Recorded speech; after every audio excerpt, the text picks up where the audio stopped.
Heç kəs yerindən durmasın. Sənədləri yoxlayacaq.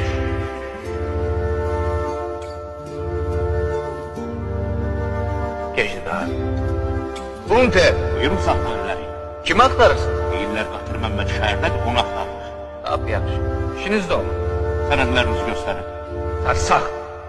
Görmürsən məndən deyil? Bağışlayın saxlanırları üzr istəyirəm. Mən Qatır Məmmədin yerinə olsaydım, ünlü yerdə də görünməzdim. Bütün gənc onu tanıyır. Sən kimsən? Əzizlər, çox yubanmaqda. Bəyə.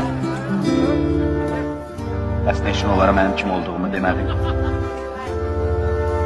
Mən zabitəm. Qaradavoy deyiləm. Xudafiz.